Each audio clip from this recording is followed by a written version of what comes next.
अस्सलाम वालेकुम everyone, hope you all are good and very well. तो मैं वीडियो स्टार्ट करने से पहले आपको एक रिक्वेस्ट करती चलूँ कि अगर आपको कोई भी टॉपिक समझ ना आए तो आप कमेंट बॉक्स में कमेंट कर सकते हैं। आई विल इंशाल्लाह make video on such topic soon as possible. जब भी मुझे वक्त मिला तब मैं उस टॉपिक पे ज़रूर वीडियो बनाऊंगी। जो भी आपको समझ नहीं आया व्हाट्सोएवर, जो भी ना आए टॉपिक, तो आप कमेंट बॉक्स में कमेंट कर सकते हैं। तो अब हम आ जाते हैं अपने टॉपिक की तरफ, जो बड़ा ही इंटरेस्टिंग है। Requirements for framing charge under section 221 CRPC। क्या रिक्वायरमेंट्स हैं चार्ज फ्रेम करने की सेक्शन 221 CRPC के तहत? तो देयर आर बेसिकली 7 रिक्वायरमेंट्स। कितनी रिक्वायरमेंट्स हैं? 7। तो बुक में तो पता नहीं क्या क्या लिखा हुआ है, मगर मैं आपको बिल्कुल ही जस्ट इन 2 सेकेंड इंशाल्लाह बिल्कुल ही एक एब्स्ट्रैक्ट या नटशेल में बता रही हूँ। बुक आप पढ़ेंगे तो शायद पागल ही हो जाएं। ठीक है, तो फिर शुरू करते हैं। Requirement number 1, requirements for framing charge under 221 CRPC। Requirement number 1, requirement number 1 बताती हैं कि जो भी चार्ज हैं, हर चार्ज लाजमी तौर पर स्टेट करे ऑफेंस को with which the accused charge. Her charge लाजमी तौर पर बयान करे उस ऑफेंस को जिस ऑफेंस के तहत अक्यूज को चार्ज किया गया है। मीन्स जिस ऑफेंस का अक्यूज पर इल्ज़ाम लगाया गया है, चार्ज को लाजमी तौर पर उस बयान करना है उस ऑफेंस को जिस ऑफेंस के तहत अक्यूज को चार्ज किया गया है। होप सो आपको समझ आ गया होगा। I am not sure but I am pretty sure. Okay, requirement number 1, her charge को क्या स्टेट करना लाजमी है?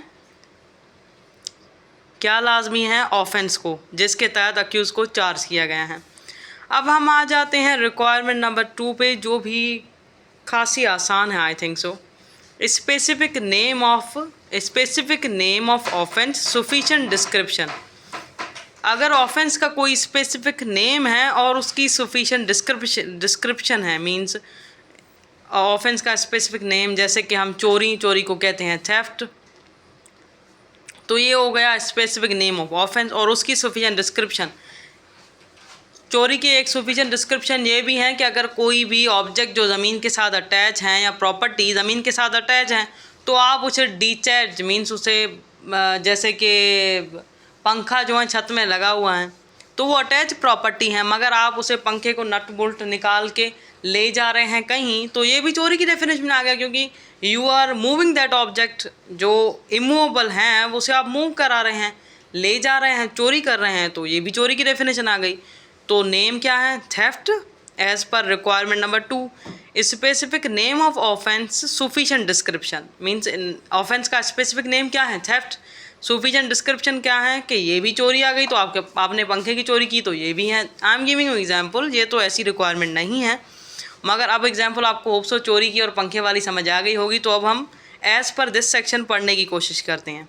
If the law which creates the offence give it any specific name. अगर वो लॉ जो क्रिएट कर रहा है ऑफेंस को, वो उस ऑफेंस को कोई स्पेसिफिक नेम देता है, may be described in the charge by that name, तो उस ऑफेंस को चार्ज में उसी नाम से डिस्क्राइब किया जाएगा।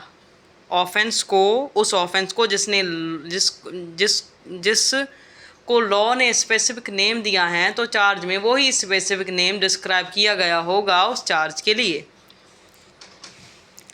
अब यहाँ पर बात आ जाती है दूसरी रिक्वायरमेंट नंबर 3, जहाँ पर कोई स्पेसिफिक नेम ही नहीं है ऑफेंस का। मींस एक ऐसे किस्म का ऑफेंस हैं जैसे वहाँ पर कोई नेम ही नहीं।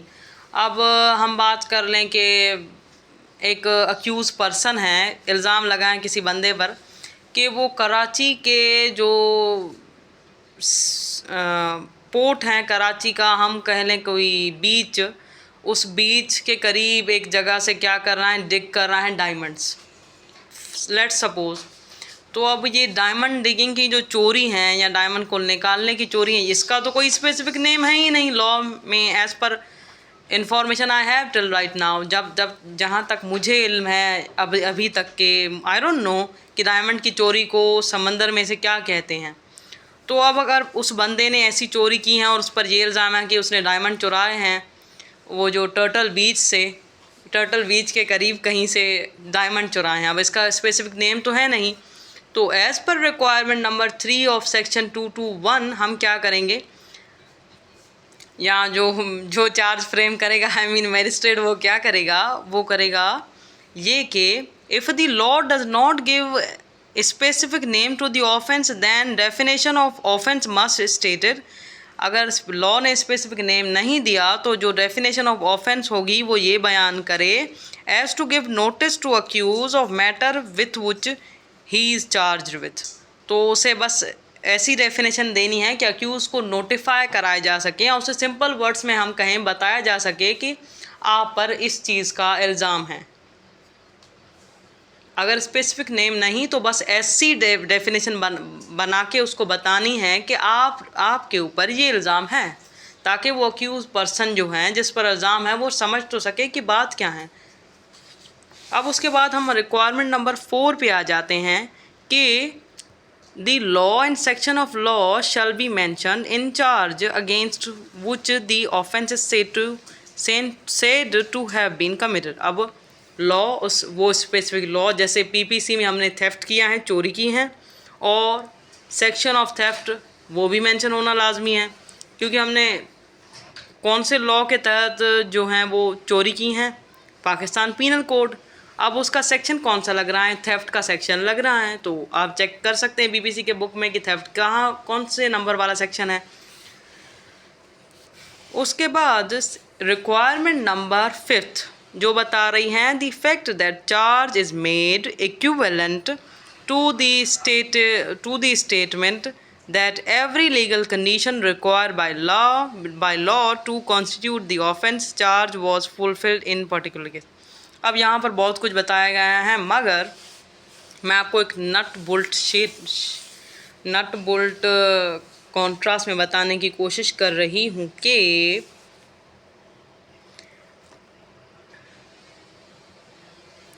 The fact that charge is made equivalent, ये हकीकत होनी चाहिए कि मुझे जो मैं आपको ट्रांसलेशन नहीं बताने वाली रही।